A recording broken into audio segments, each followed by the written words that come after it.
día, queridos hermanos, querida iglesia, de poder estar alrededor de la palabra del Señor, alrededor de la mesa del Señor en esta mañana y poder disfrutar realmente no solo de la realidad de la presencia del Señor prometida, sino que esa presencia prometida, y quiero quiero citar esto como un punto de partida ya para el mensaje, es una presencia que garantiza soberanía de Dios, presencia de Dios en medio de nosotros, a pesar de todo, a pesar absolutamente de todo. Retomamos en esta mañana nuestra serie La soberanía de Dios en la adversidad. Esta es la serie con la que estamos cerrando el presente año y estamos entrando ya en el tercer mensaje de esta serie. El mensaje de hoy lo hemos titulado Dios, ¿estás allí? Dios, ¿estás allí? Y el salmo que leyó hace unos instantes el pastor Max, justamente al parecer reflejaría esto, ¿no? Pero antes de poder introducirnos totalmente al tema de esta mañana, que me gustaría ser muy puntual, oremos. No podemos entrar de una forma autosuficiente y menos simplemente descansando en el conocimiento que podamos tener incluso en la palabra. Y fíjese que estoy diciendo algo correcto, que no es algo malo. Uno puede tener mucho conocimiento de la palabra del Señor, pero aún así no honrar a Dios, porque podemos absorber rápidamente el crédito de cualquier cosa que pretendamos entender, cuando es el Espíritu Santo el que nos guía a través de la palabra para tener un correcto entendimiento de la propia Escritura. Entonces no descansemos solamente en nuestra sapiencia, en nuestro saber, en lo que conocemos, sino en la guía del Espíritu Santo, ¿no? Oremos ahí, pidámosles esa gracia a Dios, pídala conmigo ahí donde quiera que se encuentre. Padre, volvemos una vez más hacia tu palabra en esta mañana, después de haber sido ministrados en la mesa, después de ministrar tu nombre también, Señor, pero ahora queremos ser sensibles a la voz tuya, queremos ser cautos y sabios, Señor, al tomar la palabra, porque no estamos tratando simplemente de alentarnos a nosotros mismos, creer algo que no es nuestra convicción, y menos, Señor, utilizar argumentos, argucias humanas para tratar, Señor, de ayudar a sobrepasar esta crisis que estamos viviendo todos juntos. Señor, si todo esto está dentro de tu soberanía, entonces tú eres el único que sabe cuándo empieza y cuándo termina, y tú eres el único que puede consolar nuestros corazones. Así que por favor, Señor, en esta mañana, viendo tú la situación de cada uno de nosotros en nuestras respectivas familias, sabiendo lo que estemos pasando, sean tiempos de bonanza o sean tiempos de crisis, sean tiempos de gozo, sean tiempos de lágrimas, Señor, tú que lo sabes y lo conoces todo, que puedes ver todo de golpe, Señor, principio y fin de todas las cosas. Señor, te suplicamos que puedas conducirnos a través de tu palabra y nos ayudes a tener una perspectiva totalmente renovada acerca de nuestros propios sufrimientos, que podamos verla a la luz de lo que dices tú en tu palabra, Señor, y no a la luz de lo que dice el mundo o lo que creemos o lo que sentimos nosotros. Así que, Señor, sea cual fuere la situación que estén viviendo nuestros hermanos o todos los que se hayan conectado esta mañana con nosotros, te rogamos que a través de tu palabra traigas luz y traigas entendimiento y respuesta según la requiramos, Señor. En el nombre poderoso de Cristo Jesús te rogamos la asistencia tuya, porque nosotros solo somos instrumentos. Te ruego en manera especial que tu Espíritu me tome y me haga decir lo preciso, lo exacto, no más de esto, no más ni menos, Señor, sino exactamente la medida de tu palabra en esta mañana para todos y cada uno de nosotros. En el nombre preciado de Cristo Jesús oramos así. Amén, amén, amén.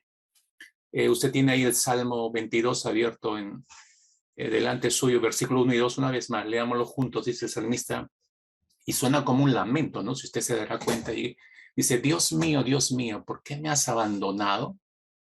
Se está afirmando algo según lo que le está pasando, obviamente. Imagínenselo en una crisis muy fuerte, es su impresión. ¿Cuál es la impresión del salmista? Que Dios lo ha abandonado, que no está Dios, en otras palabras. Otra vez menciono, esta es impresión del salmista. ¿Por qué estás tan lejos de mi salvación? Una vez más, ¿por qué estás tan lejos? O sea, ¿me has abandonado o te has puesto a una distancia que ni siquiera oyes mis oraciones, ¿no? Y de las palabras de mi clamor, Dios mío, de día clamo y no respondes, y de noche, pero no hay para mí reposo. Ahora, fácilmente podríamos tomar este salmo, mis hermanos, y podría ser nuestra propia oración, ¿no? Dios mío, ¿por qué me has abandonado a mí y a mi familia en medio de esta pandemia? ¿Por qué estás tan lejos y callado que ni siquiera he sentido tu consuelo cuando vi a mis seres queridos partir arrastrados por la muerte? Y lo peor de todo es que no tengo reposo. De noche y de día veo los problemas crecer a mi alrededor y clamo a ti y tú no respondes. Yo no sé, hermano, pero quizás este es quizás el clamor, tu clamor en estos tiempos, o ha sido, o hasta hace poco ha sido la manera como has estado orando delante del Señor. Te has hallado o te hallas actualmente en medio de una severa aflicción, te hallas en medio de una fuerte crisis y estás llamando a Dios como el salmista, estás buscando a Dios y buscando respuestas de Dios, así como el salmista, y sin embargo no recibes ninguna respuesta, lo único que tienes es un silencio de parte de Dios. ¿Qué es lo que piensas en esos instantes? Es muy probable que hayas pensado, estés pensando o estés por pensar igual que el salmista y te estés haciendo la misma pregunta. Dios, ¿estás allí? Me enseñaron, me dijeron que tú ibas a estar con nosotros todos los tiempos, pero estás allí porque no escucho nada al respecto de ti. No recibo ninguna respuesta tuya. Dios, ¿estás allí? Yo no sé cuántos, o más bien tendría que afirmar, hay muchos que hoy en día están haciendo esa pregunta como una constante en sus mentes y corazones. Mire, la semana pasada dijimos que probablemente para muchos de nosotros la soberanía de Dios a veces no nos trae mucho consuelo. No sé si usted masticó esto después del mensaje y lo midió a través de su propia experiencia. Para muchos de nosotros la soberanía de Dios a veces no nos trae mucho consuelo. Y yo expliqué por qué uno llega a entender, está en medio de una crisis, está en medio de un fuerte problema, las lágrimas mañana, tarde y noche. No ves una solución inmediata. Tú entiendes quién es Dios. Aún en esos momentos sabes que Dios es Dios. Sabes quién es Cristo Jesús. Comprendes que Él ha revelado su palabra para que sea lámpara a nuestros pies y lumbrera a nuestro camino, para saber exactamente cómo salir de ese valle de aflicción, sea cual fuera el que nos encontráramos. Sin embargo, a pesar de saber todo eso, no te consuela, no te ayuda. Todos esos conceptos bíblicos no me permito que me afecten, ni mi mente ni mi alma. Entonces, por eso me ganan, embargan mi alma, más bien al contrario. Recuerde que la semana pasada estaba aclarando esto, que podemos entender soberanía, presencia de Dios de manera conceptual. Es decir, conozco lo que la palabra dice, pero no es la experiencia de ver a Dios en esos momentos. Lo entiendo conceptualmente, pero no lo experimento en mi vida en el momento de crisis en el cual me encuentro. Por eso es que no hayamos consuelo, hermanos. Porque si yo veo a Dios en medio de esta crisis, en medio de mis lágrimas, y en vez de preguntar, Dios, ¿estás allí? Yo sé que Él está ahí presente. Entonces dejo que esas verdades bíblicas, esos conceptos bíblicos afecten mi mente y afecten mi alma. Entonces me van a consolar. Pero por otro lado, ese no es solo un problema, por otro lado, ya dijimos también, no vemos a Dios en todas las experiencias dolorosas o preocupantes. Ya hubo un énfasis en esto. No vemos a Dios en todas nuestras experiencias, que ese es otro problema en los cristianos. A veces lo vemos, otras veces no. A veces lo vemos, otras veces no. A veces lo vemos y otras veces no. Somos intermitentes en eso. No solamente es el problema conceptual que no lo sé aplicar a mi experiencia, sino es el hecho de no ver a Dios de manera constante en todas mis experiencias de bonanza, de dolor, de preocupación, de lágrimas, de risas. En todas esas experiencias Dios está presente. Como no lo vemos, entonces lo perdemos de vista. Entonces regresamos a la pregunta, Dios, ¿estás allí?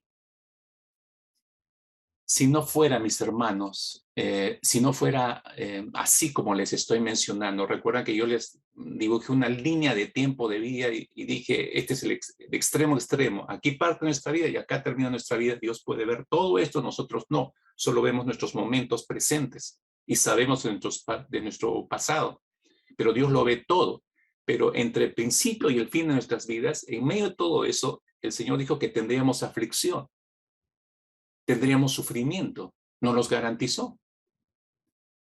El asunto es que nosotros perdemos de vista a Dios, entre los dos extremos, perdemos de vista a Dios en el camino, cuando deberíamos verlo constantemente, de principio a fin, en cada experiencia nuestra, la presencia del Señor. Eso cambiaría nuestra forma de enfrentar nuestras crisis, nuestros sufrimientos o nuestras aflicciones.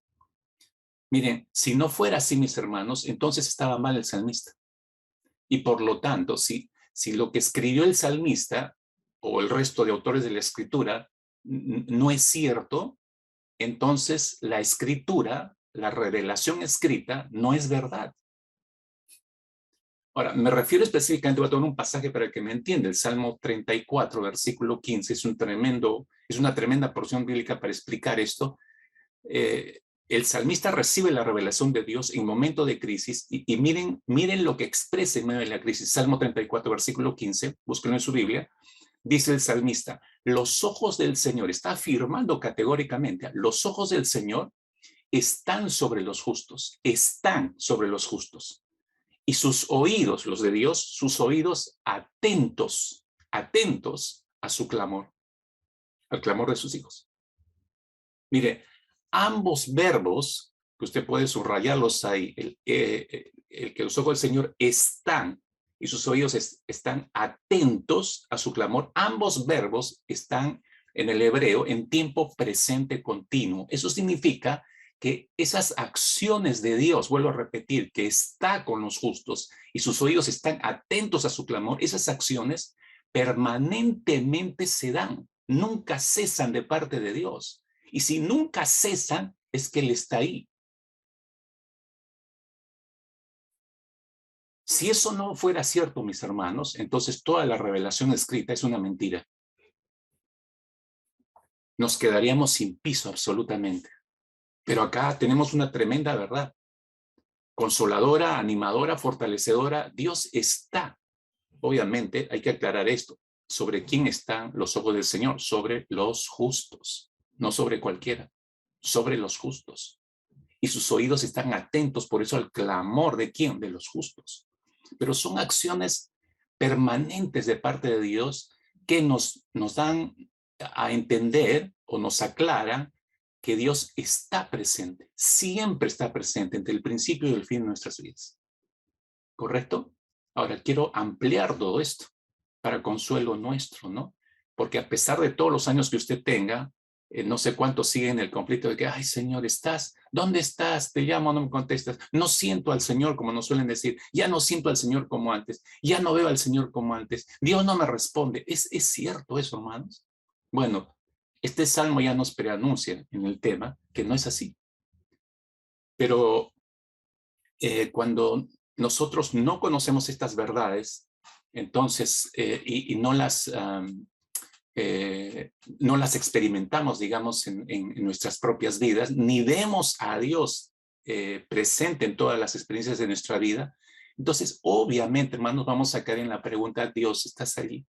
Porque no lo vemos en medio de nuestros sufrimientos. Y mis hermanos, no solo el Dios soberano está en medio de nuestros sufrimientos, dolores, angustias, luchas de fe, no solo está ahí presente, sino que nos está abriendo un nuevo regalo en el sufrimiento. ¿Me entendió esto? Se lo repito porque creo que agarré un poco desubicados a algunos de ustedes. Dije, el soberano Dios no solamente está presente en nuestras angustias, dolores, sufrimientos, en nuestras luchas de fe, siempre está presente ahí, sino que Dios nos está abriendo, dije, un nuevo regalo en el sufrimiento. ¿Cómo es esto? Déjeme compartirle esta preciosa verdad bíblica en esta mañana que espero y oro para que nos ayude a ver a todos nosotros, nos ayude a ver nuestros sufrimientos de manera distinta. En primer lugar, déjame decirte lo siguiente, que el sufrimiento es un regalo de Dios. Ay, pastor, arrancamos mal ya. ¿Cómo va a ser un regalo de Dios el sufrimiento? O sea, yo estoy así que me muero en medio de este sufrimiento y usted me va a decir que es un regalo de Dios. Sí, te vuelvo a repetir, es un regalo de Dios. Mira, es fácil sentirse agradecido. Quiero que pienses en función de tu propia experiencia de vida cristiana. Es fácil ser agradecido con Dios cuando Él orquesta todas nuestras circunstancias para que nosotros consigamos o nos beneficiemos de lo que deseamos. Ahí estamos felices, recibimos lo que anhelamos, esto es lo que yo esperaba, gracias a Dios, te alabo, gloria a Dios, aleluya. Pero, pero, ¿cómo respondemos cuando Él nos da algo que no deseamos nosotros? ¿Cómo reacciona usted cuando Dios trae a su vida algo que usted ni pidió, ni buscó, ni deseó? Ejemplo, perder a uno de tus padres o a los dos. O experimentar que se separen por divorcio. O ver estropearse una amistad muy estimable para ti de muchos años. O tener, voy a dar en sentido general, un país sumido en terrible crisis sin norte definido. O ser ofendido por un hermano. Estos son simples ejemplos, mis hermanos, de muchas cosas que nos afligen sin necesariamente estar relacionada con pecados cometidos por nosotros. Son experiencias simplemente que vienen a nuestra vida sin que nosotros las busquemos o sin que las deseemos. Ahora, se entiende que en medio de estas experiencias, muchas veces no veamos a estas experiencias, estas situaciones, como regalos de parte de Dios. Casi nadie ve esto, la situación crítica que se encuentra en nuestro país con un pelo de que se salga vacado el presidente, no es algo que hayamos pedido. Verlo como un regalo de Dios, hermanos, cuesta entender eso. Si hay alguien con una enfermedad terminal, nos cuesta entender o verlo eso como un regalo de parte de Dios. Ese sufrimiento es un regalo para mí, ese es un regalo para mi familia. Nos cuesta verlo, nos cuesta entender que sea así, mis hermanos. Sin embargo, según el apóstol Pablo, escribiendo bajo la dirección del Espíritu Santo, obviamente, nos enseña que uno de los regalos más preciados de Dios para todos sus hijos, anótelo, que es el sufrimiento. Es uno de los regalos más preciados de parte de Dios. Veamos un ejemplo de esto en la carta que el mismo apóstol Pablo escribió a los filipenses. Filipenses era una ciudad portuaria en lo que actualmente es Grecia. Entonces, cuando Pablo escribe esta carta, él está muy preocupado por la oposición en todos los ámbitos cristianos en ese momento, y él está temiendo que esa oposición afecte tanto a los filipenses convertidos, que los divida, que los esparza, que borre a la iglesia del lugar donde fue sembrada. Y entonces teme que los creyentes puedan fragmentar esa unidad y fracasar en su vida cristiana y la manera digna que tenían que vivir el evangelio. Esa era la preocupación de Pablo cuando escribe la carta a los filipenses. Entonces el apóstol Pablo los exhorta a los filipenses a mantenerse firmes en la fe y unidos en la fe, sin sentirse intimidados por la oposición que ya los presionaba a ellos y a todas las iglesias cristianas en ese tiempo. Filipenses capítulo 1, podemos ver expresar esta preocupación del apóstol Pablo. Filipenses 1, 27 y 28 les dice el apóstol Pablo, solamente que os comportéis como es digno del evangelio de Cristo, para que, o sea que vaya a veros o que esté ausente, oiga de vosotros que estáis firmes en un mismo espíritu, combatiendo unánimes por la fe del evangelio y en nada intimidados por los que se oponen. Ahí está la oposición. Y nada intimidados por los que se oponen. Y si había oposición, había sufrimiento, había persecución. De hecho que sí. Que para ellos ciertamente es indicio de perdición, mas para vosotros de salvación, Y esto de Dios les aclara el apóstol Pablo, ¿no? Ahora, leí este versículo para que entendieran el contexto en el que está escribiendo el apóstol Pablo, el contexto en el que se encuentra la iglesia de Filipos. En ese contexto de intimidación, entonces, de la oposición, Pablo les escribe y les dice en el versículo 29, ¿no? Fíjense en el versículo 29, le dice, porque a ustedes se les ha concedido por amor de Cristo, no solo creer en Él, sino también que sufrir por Él.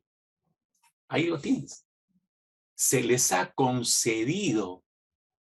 ¿Quién ha concedido eso? El Señor. ¿Es o no es un regalo? Se les ha concedido sufrir. Pablo los anima en medio del sufrimiento en el que se encuentran, les recuerda que en la soberanía de Dios, el sufrimiento para el creyente es un don, es un regalo del mismo Señor eterno y misericordioso que los salvó. O sea, el Señor que los salvó y tuvo gracia para con ellos es el mismo Dios que les está dando como segundo regalo el sufrimiento. ¿Entiende usted eso? A mí me tomó muchos años entenderlo, hermanos. No es fácil que nuestra mente asimile esto. Nuestra mente que está más en una actitud de autoprotección.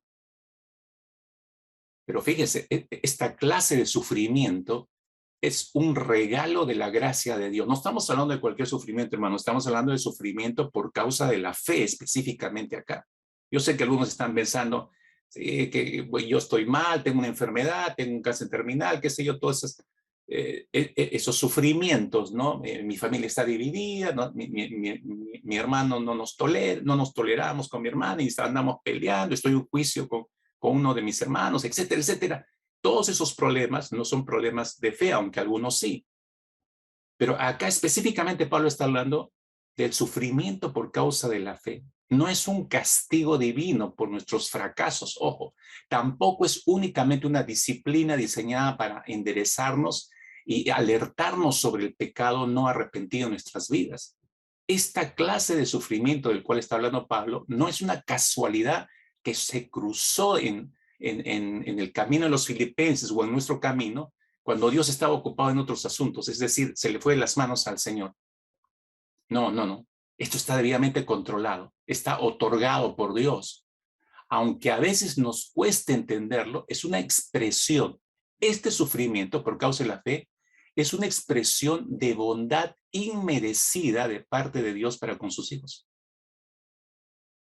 Repito, es una expresión de la bondad de Dios.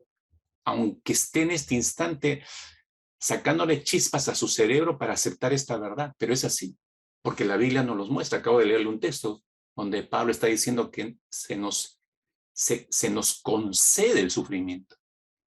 No solamente creer en el Señor, sino se nos concede sufrir como Él sufrió. Es un inmenso privilegio, hermanos. El punto del apóstol Pablo es que todos los que han recibido el don de la fe para creer en Jesús como Señor y Salvador, también han recibido el don o regalo del sufrimiento para que Jesús sea glorificado en ellos. Yo estoy imaginando este concepto, hermanos. No. Eso lo dice o lo confirman textos de la palabra, como por ejemplo, ¿cuál? Segunda de Timoteo, capítulo 3, versículo 12, dice el apóstol Pablo a Timoteo, y en verdad, todos los que quieren vivir piadosamente en Cristo Jesús serán, ¿qué? Perseguidos.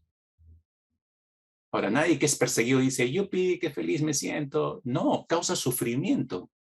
La persecución trae sufrimiento, trae dolor, trae llanto. Estamos hablando de sufrimiento, ¿no? Todos los que quieran vivir piadosamente en Cristo Jesús, entonces van a sufrir, está diciendo Pablo a Timoteo. Y eso nos confirma este regalo de Dios del sufrimiento para que Jesús sea glorificado en ellos. Otro texto, Hebreos capítulo 14, versículo 22, en la segunda parte, dice el autor a los Hebreos, es necesario que a través de muchas tribulaciones, no dice algunas o pocas, muchas tribulaciones, entremos en el reino de Dios. Ahí está la respuesta para ti, mi hermana o mi hermano, que estaba pensando, ¿cuándo se va a acabar esto? No termino de sufrir una cosa y viene otra. Bueno, el Señor dijo que después de muchas tribulaciones. Así que espera que vengan más. Esperemos que vengan más, hermanos. ¿Qué estoy diciendo con todo esto, hermanos? Que el sufrimiento es un regalo de Dios. La Biblia nos está mostrando que es un don concedido por Dios a sus hijos. Bueno, te dejo que mastiques eso. Despacio, hermano, muy despacio. Entonces, el sufrimiento es un regalo de Dios. En segundo lugar, el sufrimiento, hermanos, nos lleva a las riquezas de conocer a Dios.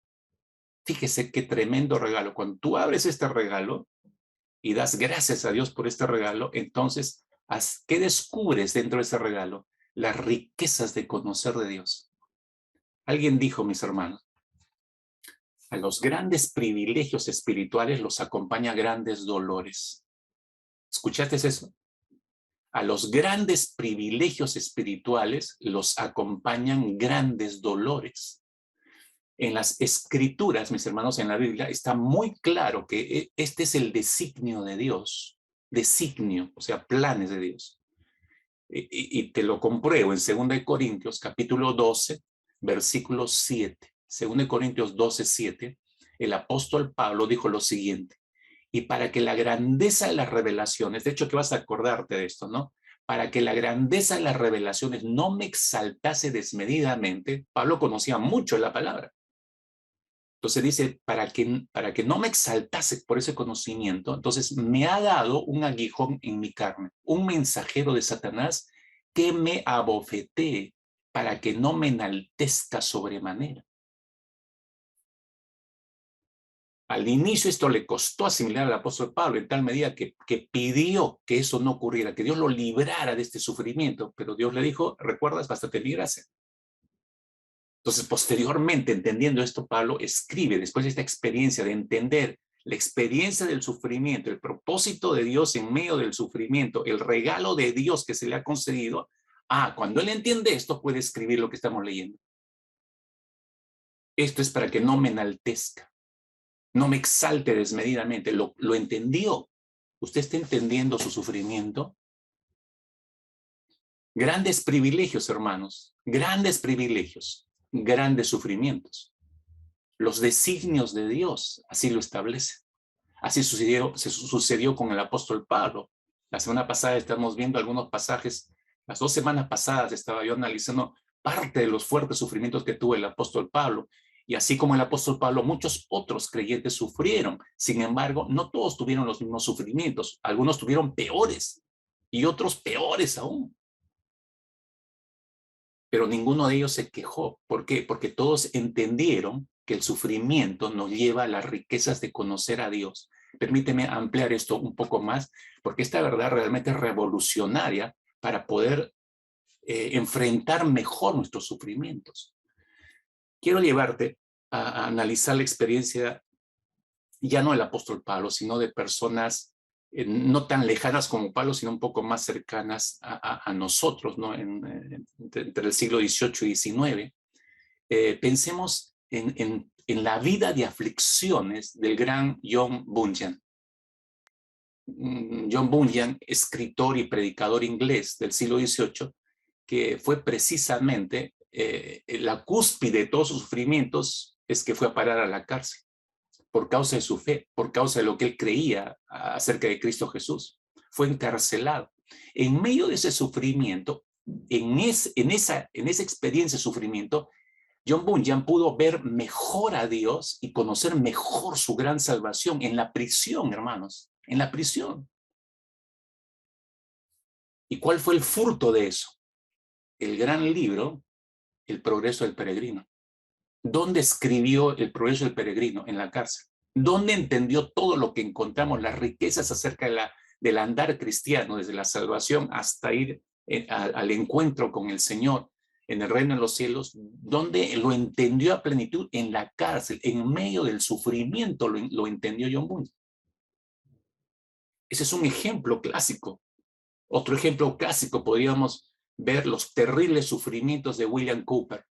¿Quién fue William Cowper? Fue un poeta inglés del siglo XVIII, escritor de himnos, ¿no? Este hombre tuvo es increíble, voy a detallar dentro de un instante el tipo de sufrimientos que este hombre enfrentó, pero en medio de sus sufrimientos, ¿cómo?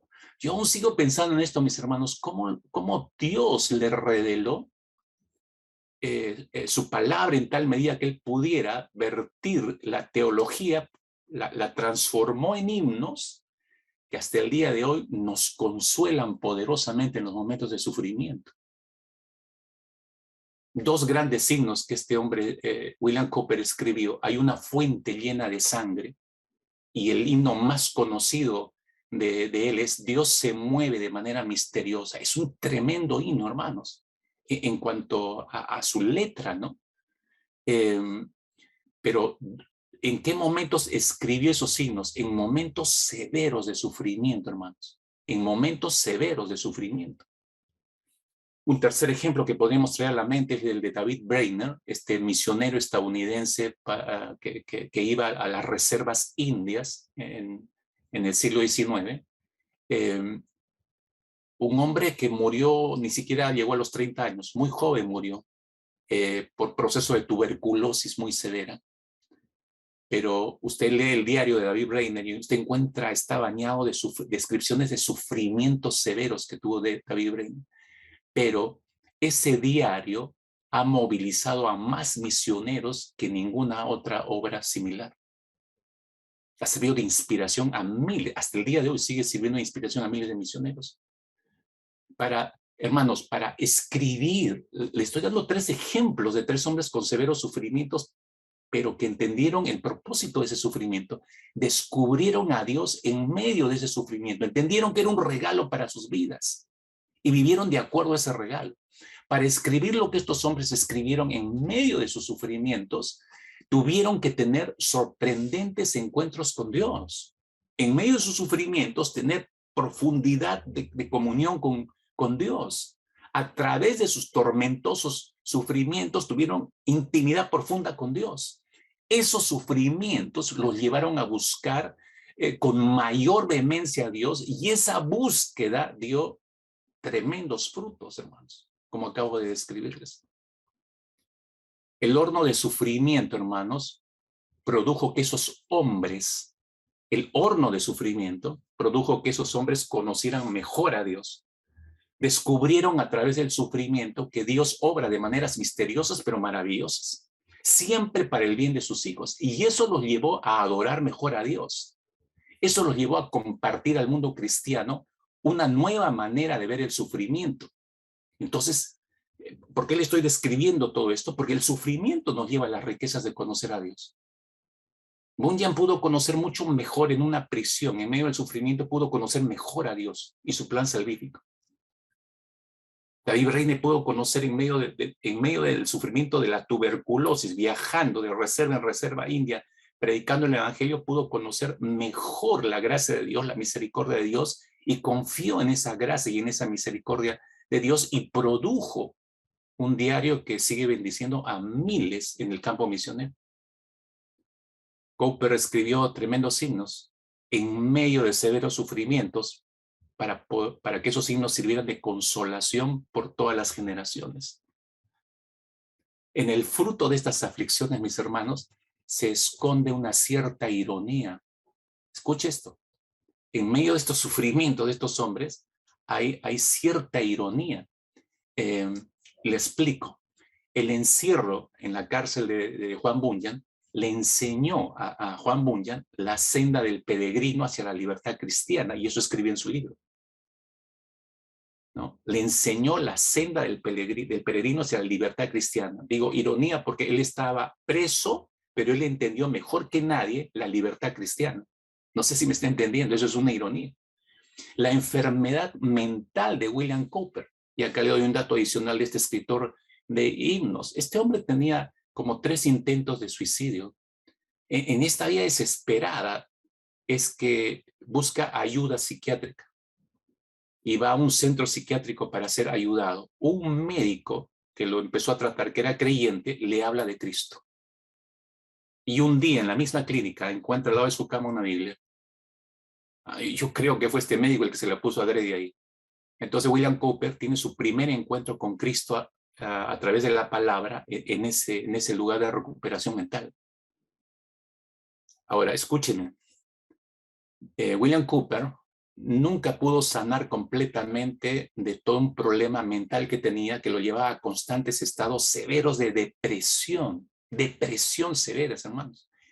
Estamos hablando siglo XVIII, no se conocía todo lo que la medicina conoce hoy, no existía ninguno de los medicamentos que la medicina usa hoy.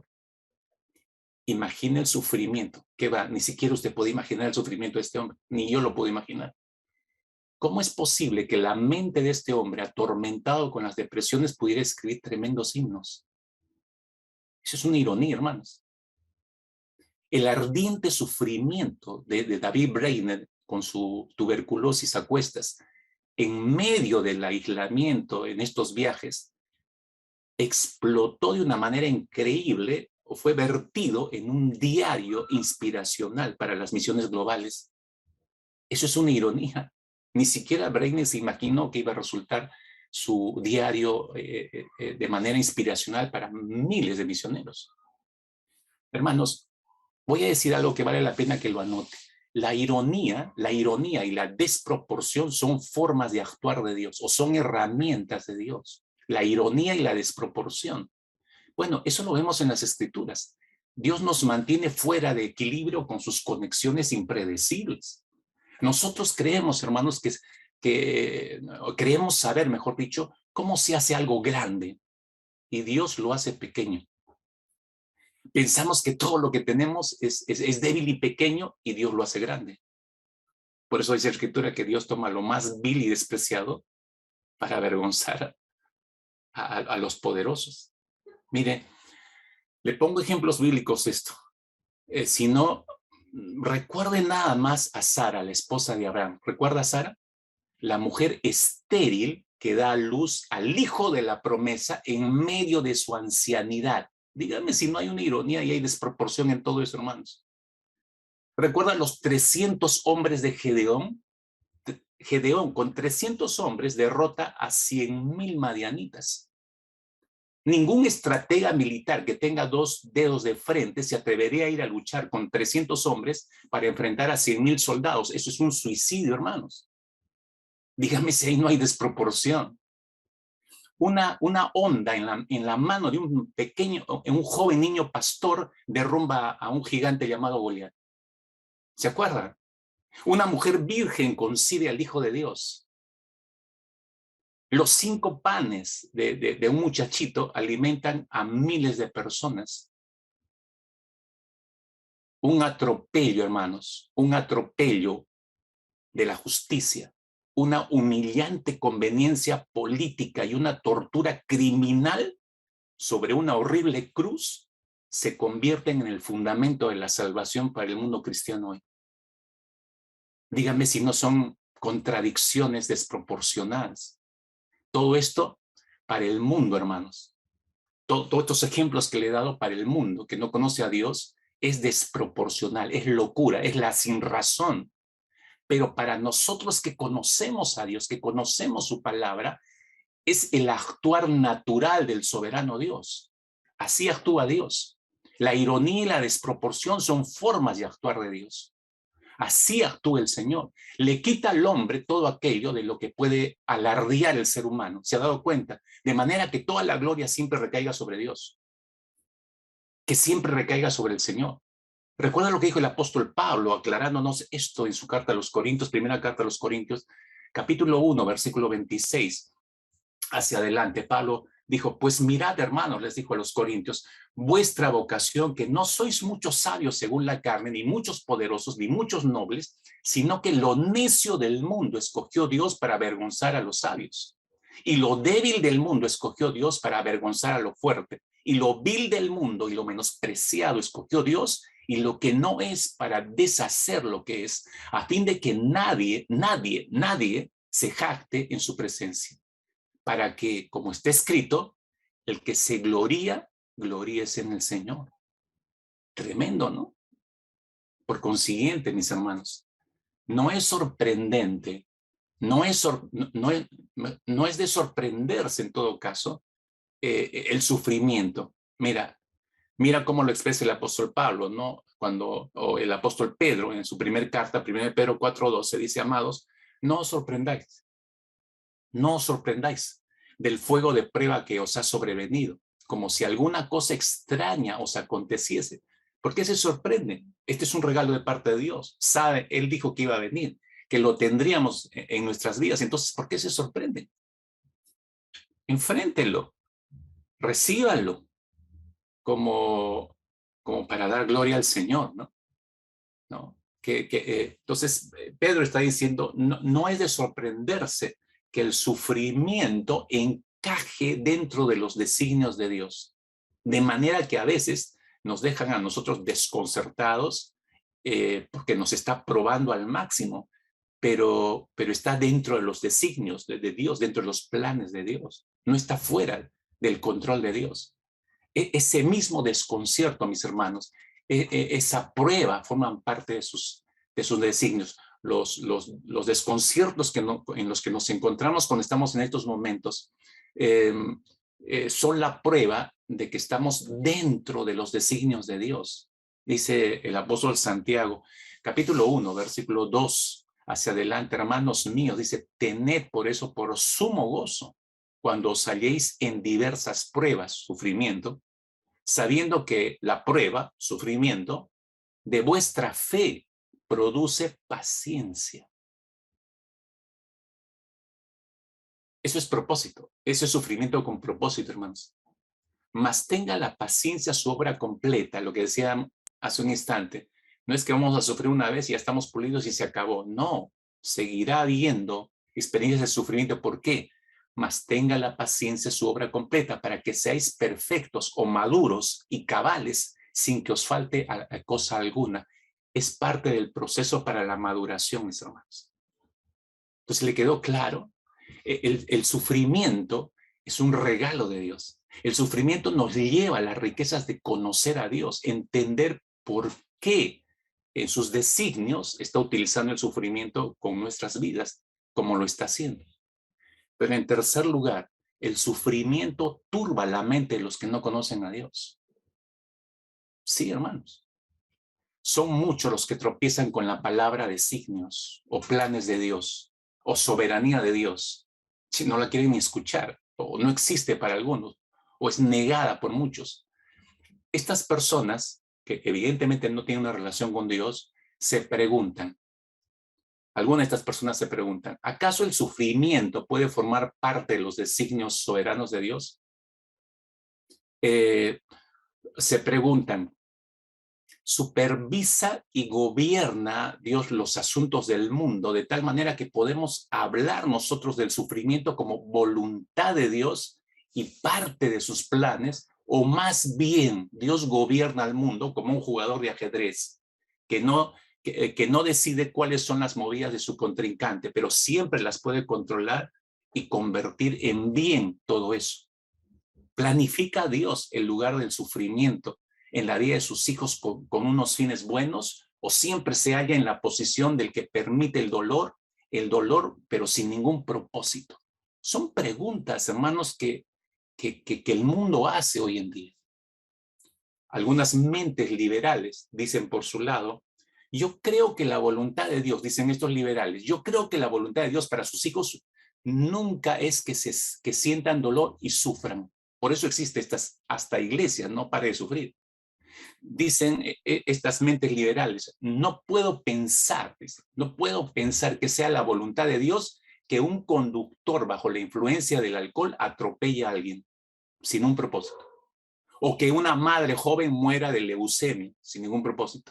O que alguien en el mejor tiempo de su juventud se tenga que enfrentar con la impotencia creciente de la arterioesclerosis sin ningún propósito. O sea, no nos entra en la cabeza, dicen estos pensadores liberales, ¿no? Otros dicen lo siguiente, Dios no tiene un propósito divino concreto para todas y cada una de las apariciones del mal. Cuando un niño de 2 años contrae un doloroso cáncer incurable en los huesos, que significa sufrimiento y la muerte de ese niño, eso es un mal sin sentido. El holocausto es un mal sin sentido, se refiere al holocausto judío, ¿no? La violación y el descuartizamiento de una joven es un mal sin sentido. El accidente que causó la muerte de mi hermano fue una tragedia sin sentido. Y así podría sumarse muchas cosas más, ¿no? Dios no tiene en mente ningún propósito concreto para esos sucesos. Mire lo que piensa el mundo. Dios no tiene en mente ningún propósito concreto para estos sucesos mencionados, ¿no? ¿Eso es cierto, hermanos? Otros pensadores mucho más liberales dicen, cuando alguien hace sufrir a otro, yo no creo que podamos ir en busca del propósito de Dios en ese suceso, porque no existe para ellos. Sé que los cristianos hablan con frecuencia acerca del propósito de Dios en medio de una tragedia causada por otra persona, pero esto, lo del propósito de Dios, esto lo considero sencillamente como una manera piadosamente confusa de pensar. Oye, hermanos, entonces todo lo que estamos aprendiendo esta mañana es un pensamiento piadosamente confuso. Eso están diciendo. Entonces, ¿de qué nos sirve? A nadie consuela un pensamiento piadosamente confuso, hermanos. ¿No es cierto? ¿No? Es cierto todo lo que están diciendo estas personas que no conocen realmente la soberanía de Dios, cómo opera el sufrimiento en la soberanía de Dios. No, no es cierto, hermanos. Pero a pesar de estas voces que no hayan ninguna relación, obviamente usted se ha dado cuenta, no haya ninguna relación entre el sufrimiento y la soberanía de Dios, pero hermanos, las Sagradas Escrituras nos muestran con una claridad meridiana que sí hay una relación entre ellas, entre la soberanía de Dios y el sufrimiento. Es evidente, hermanos, que el sufrimiento, entonces, turba la mente de los que no conocen a Dios, los turba, para decir estas sandeces. Por eso no pueden admitir, estas mentes liberales, no pueden admitir, por ejemplo, el argumento de José, el gran José. Génesis capítulo 50, versículo 20, regresamos desde la semana pasada a José. Miren lo que dijo el gran José, dijo, vosotros pensasteis mal contra mí, les dice a sus hermanos, mas Dios lo encaminó a bien. Subraya esto que es poderoso. Dios lo encaminó a bien, escuche, Dios lo encaminó a bien para hacer lo que vemos hoy, para mantener en vida a mucho pueblo. Ustedes me hicieron mal. O sea, toda mi vida pudo haberse torcido, pero el Señor lo encaminó a bien, dice. Esto es lo que le dijo José a sus hermanos, que habían pecado contra él. Usted conoce la historia. Lo vendieron como esclavo, mintieron a su padre Jacob, le engañaron, le dijeron que un animal lo había matado. Fue un sufrimiento para toda la familia. Lo que él dice, lo que José les está diciendo a sus hermanos, no es solo, escuche, esto es importante, no es solo que Dios convirtiera ese mal en bien para la vida de José, sino que lo que José le está diciendo es que Dios lo pensó para bien. Y ese que Dios lo pensó para bien, eso es el conocimiento anticipado de Dios. Dios ya lo tenía planeado. Todo el sufrimiento de José, el desprecio de sus hermanos, lo metieron en aquella cisterna, lo sacaron, vieron que pasaban los mercaderes y lo vendieron. Todo ese sufrimiento, el engaño al Padre, todo ese sufrimiento, Dios lo pensó para bien. Hermano, me tomaría 2, 3 horas para tratar de explicar esto, hermanos.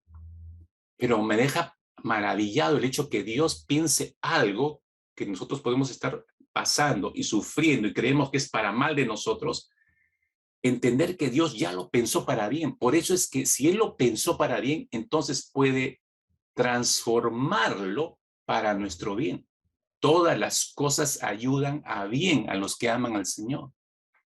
De hecho, mis hermanos, en siglos posteriores, el pueblo de Israel celebró precisamente esos designios soberanos de Dios en la vida de José, todos esos sufrimientos y tribulaciones en la vida de José. Después que se revela a sus hermanos, esto les quedó tan profundamente grabado en sus corazones que lo retransmitieron y toda la nación de Israel celebró esos designios de Dios, ¿no? Y toda la nación de Israel estaba convencida de que fue Dios quien planificó el hambre que hizo tan necesaria la presencia de José en Egipto, que lo vendieran y llegar a Egipto en esas condiciones. Llegaron a la convicción de que lo habían puesto en medio de fuertes pruebas a José para beneficiarnos. Y lo recordaban ellos, Israel, al celebrar esto, lo recordaban cantando. Por eso existe el Salmo 105 que hace referencia a esto, hermanos. Son verdades poderosas. Salmo 105, versículo 16 hasta el 19. Ellos cantaban, no sé bajo qué melodía, qué instrumentos, cómo era la forma en que lo cantaban, no lo sé, pero la letra la tenemos. Dice este salmo, trajo hambre, se refiere a las acciones de Dios, que Dios trajo hambre sobre la tierra. Trajo hambre, entonces eso significa lo que lo tenía ya pensado. Y quebrantó todo sustento del pan, ya lo tenía pensado. Dios envió un varón delante de ellos. ¿Quiénes ellos? La familia de Jacob.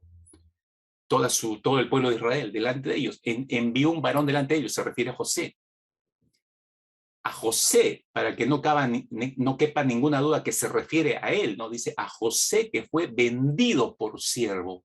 Afligieron sus pies con grillos. En la cárcel fue puesta su persona. Hasta la hora, tiempo de Dios, soberanía de Dios, hasta la hora que se cumplió su palabra. El dicho de Jehová le probó. No sé, a ver si los musicólogos de nuestra iglesia, a ver si le ponen música a este salmo, sería interesante cantarlo, ¿no? Claro, para Israel tiene mayor significado que para nosotros, es parte de su historia, pero aquí están celebrando, ¿qué cosa? La soberanía de Dios. Los designios soberanos de Dios están celebrando. Fue Dios el que hizo todo esto, le están dando todo el crédito a Dios, hermanos. Israel y José estaban viendo a Dios en todo el proceso de sufrimiento, nunca perdieron de vista a Dios. José al menos. José al menos. En este asunto, mis hermanos, todos los que han sufrido por causa de la fe en Cristo Jesús, todos hermanos, a lo largo de todos estos 21 siglos, todos los que han sufrido por causa de la fe podrían cantar al unísono lo siguiente, podrían afirmar al unísono lo siguiente, esta verdad, que Dios gobierna el mundo. Escuche, que Dios gobierna el mundo y todo lo que sucede en el mundo con propósitos y designios destinados para el bien de aquellos que lo aman al Señor. Ese sería el cántico, creo, de todos los que han sufrido y hasta han muerto por la causa de Cristo. Esta fue la lección final, hermanos, que aprendió el gran Job, ya que estamos estudiando el libro de Job todos los jueves y estamos llegando al final. Esta fue la gran lección que aprendió Job en medio de todos sus sufrimientos. Miren, Job 42. No hemos llegado a ese capítulo los jueves, pero estoy adelantando un poco. Job 42, verso 1 y 2. Respondió Job a Jehová. Esta fue la conclusión de Job. Y dijo, yo conozco, le dijo a Dios, que todo lo puedes, que no hay pensamiento que se esconda de ti. ¿Qué había en la mente de Job cuando escribió esto? Escuche, mire, él pudo entender que aunque Satanás desempeñó su malvado papel en el drama de Job y produjo la muerte de los hijos de Job, y Job fue azotado con una sarna maligna de la coronilla, de los pies hasta la punta de la cabeza, Job, hermanos, no estaba dispuesto a darle la preeminencia como causa de todo lo que había ocurrido, no se la dio a Satanás, curiosamente. Él reconoció que Dios estaba permitiendo que le haya ocurrido todo eso. Job dice, ese reconocimiento lo debe tener solo Dios. Aunque nosotros no podamos entender esto. Cuando los 10 hijos de Job murieron aplastados de una sola vez, hermanos. Uno puede sufrir y llorar a un hijo, una hija que ve morir, pero otra cosa es que tus 10 hijos en el acto mueran todos juntos. Hermanos, esto es un dolor inimaginable en el corazón de un padre como Job. Pero cuando los 10 hijos de Job fueron aplastados, Job dice, leemos en el primer capítulo de Job, si usted recordará, capítulo 1, verso 20 y 21, Job se postró en tierra, dice, y dijo lo siguiente, desnudo salí del vientre de mi madre, desnudo volveré allá, Jehová dio, Jehová quitó, sea el nombre de Jehová bendito. ¿Cómo pudo afirmar esto Job? De primera instancia su reacción fue decir esto. Ante esta asombrosa confesión, vemos, o bueno, no vemos en realidad, en el corazón de Job, él acababa de perder a sus hijos. Y así fresco como a pesar de lo que está experimentando, podemos leer en el versículo 22 del capítulo 1, podemos leer que dice que en todo lo que dijo, o con la manera como reaccionó Job, en todo esto no pecó, dice Job, ni atribuyó a Dios despropósito alguno. Eso es tremendo, hermanos. No le atribuyó despropósito. Eso significa que Job entendió la muerte de mis 10 hijos de golpe, la pérdida de todo lo que tengo. Tiene que haber un propósito que Dios está desarrollando. No sé cuál es, no lo entiendo, no sé por qué de esta manera, no entiendo nada, por último. Pero él sabía que había un propósito. Y al reconocer ese propósito desarrollándose por medio de Dios y su soberana voluntad, está reconociendo que ahí está Dios. Interesante, Job no preguntó, Dios, ¿estás allí?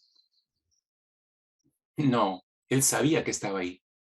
De manera similar, mis hermanos, aun cuando el texto dice de forma explícita, hablo de la experiencia de Job, el capítulo 1 dice de manera explícita que Satanás hirió a Job con una sarna maligna. La respuesta de Job, si ustedes bien recordarán, fue la siguiente: ¿recibiremos de Dios el bien y el mal no lo recibiremos? ¿Recibiremos el bien y el mal no lo recibiremos? Está atribuyéndole a Dios las dos cosas, que él puede producir las dos cosas.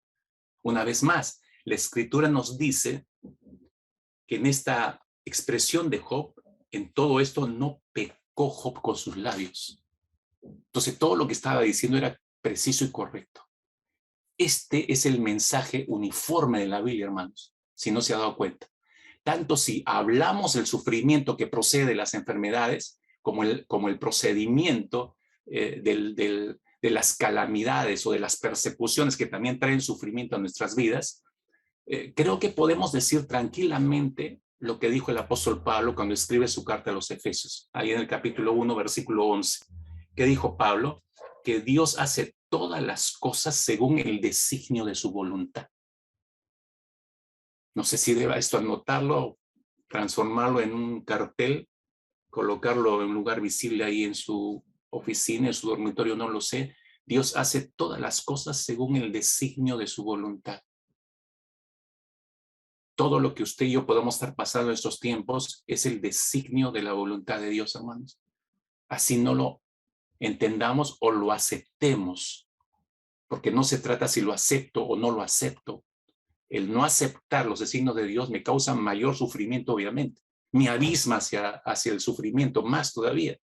Pero cuando aceptamos los designios de Dios, puedo ver el sufrimiento no como algo negativo sobre mi vida, sino como un regalo de parte de Dios, que a través de ese regalo de Dios me va a permitir conocer mejor a Dios. Porque si no, hermano, si alguien aquí que me está escuchando ha tenido en los últimos tiempos una severa crisis, un severo dolor, ¿hacia dónde lo condujo? ¿Acaso no nos condujo a buscar desesperadamente más a Dios? Y cuando buscamos más desesperadamente a Dios, ¿acaso no conocimos mejor al Señor en esos momentos? Todo lo que sucede, hermanos, es bueno para nuestras vidas porque Dios tiene un propósito bueno y sabio para nosotros. Déjenme terminar en esta mañana, por favor. Regreso a John Bunyan, regreso a William Cowper y David Brainerd. Para estos tres hombres que ya describen sus sufrimientos, o los que han leído las biografías de ellos, supongo que los habrá dejado impactados como lo hizo conmigo el Señor. Los amorosos propósitos de Dios en los sufrimientos de estos hombres constituían una de las verdades más valiosas de la Biblia y una de las experiencias más poderosas de la vida de estos hombres. William Cowper, como les decía, expresó todo esto en uno de sus himnos más conocidos. Dios se mueve de manera misteriosa, es el título de este himno. Escuche o lea lo que dice uno de los párrafos de este himno, pero léalo con cuidado, por favor. No es solo leer por leer. Mire la profundidad de este hombre que sufría de severas depresiones, hermanos. Dice, en lo profundo y oscuro de sus minas, se refiere a Dios. En lo profundo y oscuro de sus minas escondidas, con una habilidad que nunca falla, Él, Dios, modela todos sus brillantes diseños y Dios obra en su soberana voluntad. Tremendo lo que escribió. En lo profundo y oscuro de sus minas escondidas. ¿Qué es eso? Los momentos más duros de sufrimiento, hermanos, que podemos pasar. Pero con una habilidad increíble, Él va modelando, dice, sus brillantes diseños, donde en la profundidad de ese sufrimiento. Lea lo que dice en otra estrofa, usa una de las frases que hasta ahora me deja pensando de este himno. Él dijo, detrás de su seria providencia, Él esconde un rostro sonriente. Oh, ¿cómo alivia eso el alma, hermanos, en medio de estos sufrimientos? Detrás de su seria providencia, ¿cuál es la seria providencia? Él ha usado el sufrimiento, nos ha metido por el horno de la aflicción, pero detrás de todo eso, Él esconde un rostro sonriente. No es un rostro de burla, no es un rostro sarcástico, no es un rostro de que bien hecho, es momento que pagues y paga y me río porque estás pagando tus pecados. No es ese tipo de sonrisa el de Dios. Él esconde un rostro sonriente. ¿Por qué? Por la estrofa anterior. Porque Él está trabajando, está modelando sus brillantes diseños, hermanos. Todos estos versos de este himno señalan, hermanos, una profunda convicción llena de esperanza con respecto al hecho de que Dios tiene designios, planes y propósitos. En su dolorosa providencia hay planes. En su misteriosa obra sufriente hay planes. Y lo estaba escribiendo un hombre, como les digo, que sufrió, que nunca sanó de esas severas depresiones que lo pudieron haber matado. Cowper concluyó este himno, lo concluyó con un recordatorio, hermanos, para todos los cristianos olvidadizos como yo o como usted. Un recordatorio que necesitamos escucharlo en cada momento, no solo en los sufrimientos, cada momento, en cada hora, en cada instante necesitamos recordarlo. Mire cómo terminó este himno diciendo lo siguiente. Él dijo, la ciega incredulidad siempre fallará. En vano cuestiona su obrar, el obrar de Dios. En vano cuestiona su obrar. Dios es su propio intérprete y Él lo dejará claro. Y Él lo dejará claro. No conocemos el futuro, ¿no es cierto? Usted y yo no conocemos el futuro y a menudo no entendemos lo que está ocurriendo en nuestras vidas, pero podemos confiar en que Dios nunca va a llegar tarde, hermanos. Jamás Dios va a llegar tarde. Nunca, personalmente, nunca he sufrido ni cerca al nivel de William Cowper. Pero estoy agradecido a Dios de la manera en que usó ese sufrimiento para con William Cowper, porque en medio de su espinosa vida, este hombre halló la forma de aferrarse a Dios y confiar en su soberanía para sobrellevar sus sufrimientos. Y nos dejó como resultado estos preciosos himnos como una brújula para que podamos sentirnos guiados, animados, equipados para seguir luchando. William Cowper pudo haber pasado mucho tiempo en la oscuridad, hermanos, pero realmente él vio la luz. Él vio la luz de Cristo. Conociendo todas estas verdades que nos muestra la Escritura en cuanto a la presencia de Dios en y por medio de los sufrimientos, entonces podemos tener la certeza, hermanos, que no solo hay lecciones que aprender de nuestros sufrimientos, sino debemos formar una convicción clara de que Dios está con nosotros en esos momentos, aunque no lo sintamos o lo veamos, pero debemos formar la convicción de que Él está con nosotros en esos momentos. Recuerda lo que le dijo a Josué, en Josué 1:9, ¿no? El Señor le dijo, ya te lo he ordenado, le dijo, sé fuerte y sé valiente, no tengas miedo, le dijo, ni te desanimes, porque el Señor tu Dios te acompañará donde quiera que vayas. El Señor tu Dios te acompañará donde quiera que vayas. Lo que le dijo a Josué es el equivalente a lo que nos dijo a nosotros el Señor Jesucristo en Mateo 28. He aquí yo soy con vosotros todos los días. Es lo mismo, ¿no? El Señor tu Dios te va a acompañar donde quiera que vayas. Es lo mismo, hermanos. Es decir, si usted ve desde las primeras páginas del Génesis, por eso fui hasta Josué capítulo 1, hasta Mateo 28 en el Nuevo Testamento, usted puede ver que Dios siempre estuvo allí. ¿Recuerdas cuando a la nación de Israel le dijo en Deuteronomio 31:6, le dijo, sean fuertes y sean valientes, no teman ni se asusten ante las naciones, pues el Señor su Dios siempre los acompañará, nunca los dejará, ni los abandonará jamás, dijo el Señor. Esa misma promesa se la dio a la iglesia. Regreso otra vez a Mateo 28. Igual nos la dio a nosotros, es decir, Dios siempre está presente. Cuando Pablo escribe a los Corintios, 1 Corintios capítulo 3, versículo 16, Pablo les dice, ¿no saben que ustedes son templo de Dios y que el Espíritu de Dios habita en ustedes? El Espíritu de Dios habita en ustedes, entonces Dios está ahí. Dios, ¿dónde estás? Oh Dios, ¿estás allí? No cabe la pregunta, hermanos, porque no saben, no nos recordamos que somos templo del Espíritu Santo y que Dios habita en nosotros, está ahí, hermanos. Es más, finalmente, ¿usted se ha dado cuenta cómo termina la revelación escrita? Si usted va a la última página de la Biblia, Apocalipsis, capítulo 22, versículo 20, las últimas líneas de la revelación escrita de Dios terminan con una promesa de Cristo. ¿Cuál es esa promesa? Versículo 20, capítulo 22, versículo 20. Jesús dijo, ciertamente vengo en breve. ¿Lo escuchó?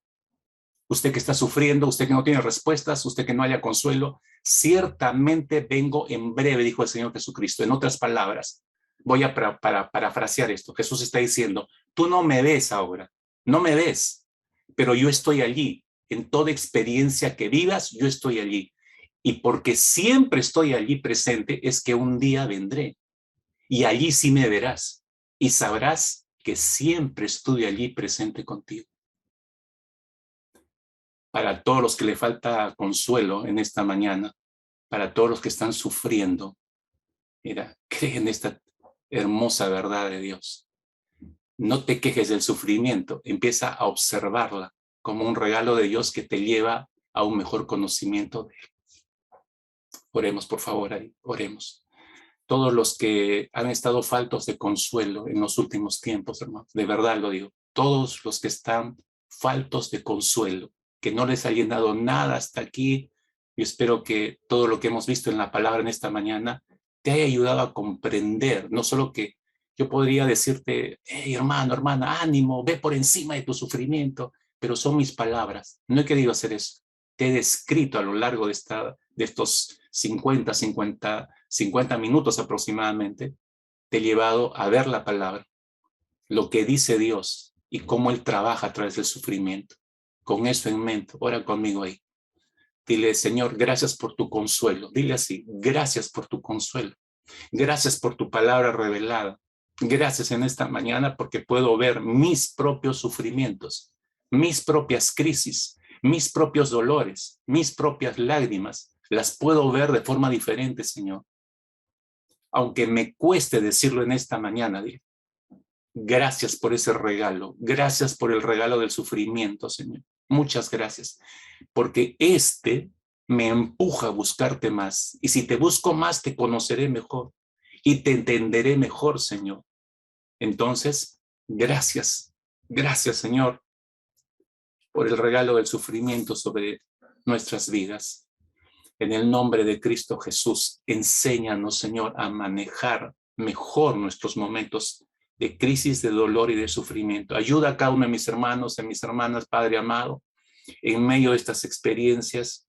Señor, que tu palabra expuesta en esta mañana les haya ayudado, Padre bueno, a encontrar un asidero bíblico suficientemente fuerte y sólido, Padre, para remontar, ver y sobrellevar el sufrimiento de una manera distinta. Señor, agradecidos por esta verdad compartida, es que quedamos en ti en el nombre precioso de Cristo Jesús. Señor, sigue trabajando en la profundidad de tus minas, incomprensibles para nosotros. Sigue trabajando tu preciosa obra sobre nosotros, Señor. Por esa razón es que podemos seguir confiando en ti, Señor amado. Podemos seguir confiando en ti, Señor Jesucristo. Y en tu nombre oramos sobre esa esperanza. Amén, Señor.